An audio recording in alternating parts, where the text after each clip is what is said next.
আসসালামু আলাইকুম প্রিয় কুয়েত প্রবাসী ভাইরা, আশা করি সবাই ভালো আছেন। দেখেন শীতের যে আমাদের দেশে সাধারণত এটা লক্ষ্য করা যায়, শীতের সময় আসলে অতিথি পাখি আসে। ঠিক কুয়েতেও আজকে আমি আছি সুয়েকের আপনার সাবা হসপিটালের ঠিক সি সাইডটায়। এখানে দেখেন অনেক পাখি, অনেক বড় বড় অতিথি পাখি। আসলে মানে কল্পনা করা যায় না। আসলে এখানে আসার পরে আমি সেই এক অনুভূতি, এটা ভাষায় প্রকাশ করা যাবে না। ক্যামেরায় কতটুকু সুন্দর দেখাচ্ছে জানি না, তবে বাস্তবে আরও অনেক বেশি সুন্দর দেখাচ্ছে এবং অনেক বড় বড় বক দেখা যাচ্ছে।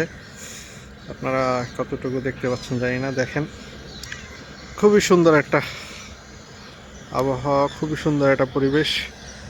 অতিথি পাখিতে আসলে এই পাশে সাগরটা পুরো সাদা হয়ে আছে। আপনারা চাইলে অতিথি পাখি দেখতে চাইলে এই দিকটাতে ঘুরতে আসতে পারেন। দেখুন কত সুন্দর অতিথি পাখি, এবং এরা মাছ শিকার করতেছে। খুবই সুন্দর একটা পরিবেশ। যাদের পাখি দেখার ইচ্ছা বা পাখি দেখতে আসতে পারেন আপনারা। এই সাইডটাতে অনেক অতিথি পাখি এবং অনেক বড় বড় পাখি। দেখেন অসাধারণ এক পাখির কিচিরমিচিরে, মানে সেই এক, এবং আমাদের দেশের ছোট নদীর মতো আসলে এখানকার পরিবেশটা। অনেক বড় বড় বকগুলো দেখা যাচ্ছে। যারাই আমার এই ইউটিউব চ্যানেলটিতে নতুন, তাদের কাছে অনুরোধ থাকবে চ্যানেলটি সাবস্ক্রাইব করবেন এবং লাইক কমেন্ট শেয়ার করে অন্যদেরকেও দেখার সুযোগ করে দিবেন। যদিও আমার মোবাইলটি আসলে অত দামি না হওয়ার কারণে আপনাদেরকে আমি সম্পূর্ণ দেখাতে পারছি না। মানে এইখানে যতদূর চোখ যায় আসলে ব্রিজের এই সাইডটা দিয়া সব পাখিতে সাদা হয়ে আছে। মানে কতটুকু দেখাইতে পারতেছি জানি না, কতটুকু আসলে ক্যামেরাতে আসতেছে। বাট আমি আসার কারণে পাখিগুলো আরও একটু দূরে যাচ্ছে। তারপর আমি চেষ্টা করতেছি আপনাদেরকে দেখানোর জন্যই আসলে এই ভিডিওটি করা। অসাধারণ এক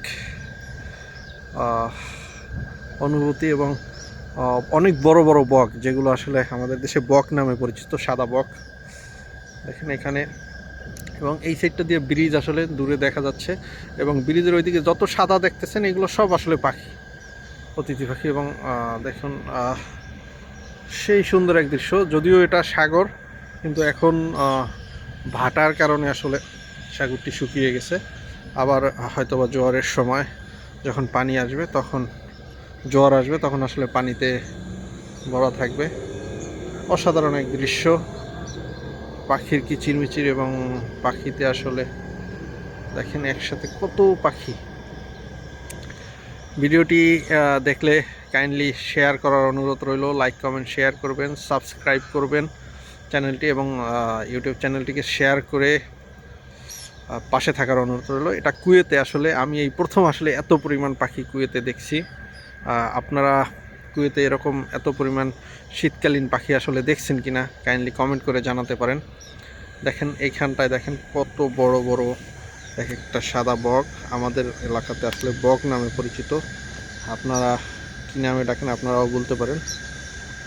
আমরা ছোটোবেলায় একটা গল্পও পড়ছিলাম, সেই গল্পর কথাও মনে পড়ে গেছে। আসলে বাঘের গলায় যখন একটা হাড় বাঁধে, তখন বক এসে সেই হাড়টি বের করে, এরকম একটা গল্প আসলে, যদি অনেক ছোটোবেলায় পড়ছি তো ভুলে গেছি। তো দেখেন এখানেও লক্ষ্য করলে দেখতে পারবেন এগুলো সব বক এবং সাদা পাখি। আসলে অসাধারণ এক অনুভূতি। যদিও পাখিগুলো আমি আসার কারণে এই দিক থেকে একটু দূরে চলে গেছে। ধন্যবাদ সবাইকে যারা এখন পর্যন্ত আমার সাথে সংযুক্ত ছিলেন। আপনাদেরকে অনুরোধ থাকবে চ্যানেলটি সাবস্ক্রাইব করবেন এবং আপনার পরিচিত ফ্রেন্ড সার্কেল তাদেরকেও শেয়ার করবেন। লাইক কমেন্ট শেয়ার করে পাশে থাকবেন। আমি আসলে ইউটিউবে খুবই নতুন, তো আপনারা সাপোর্ট করবেন। চেষ্টা করব কুয়েতের বিভিন্ন দৃশ্য সহ কুয়েতের বিভিন্ন তথ্য বহুল ভিডিও তৈরি করার। আজকের মতো এখানেই বিদায় নিচ্ছি। ভালো থাকবেন, সুস্থ থাকবেন। প্রবাসের মাটিতে, আপনি বাংলাদেশ, এটি মনে রাখবেন। এবং আপনারা কমেন্ট করে জানাতে পারেন কোন ধরনের ভিডিও আসলে আপনারা দেখতে চাচ্ছেন, চেষ্টা করব সেই ধরনের ভিডিও তৈরি করার। আজকের মতো আল্লাহ হাফেজ, আসসালামু আলাইকুম।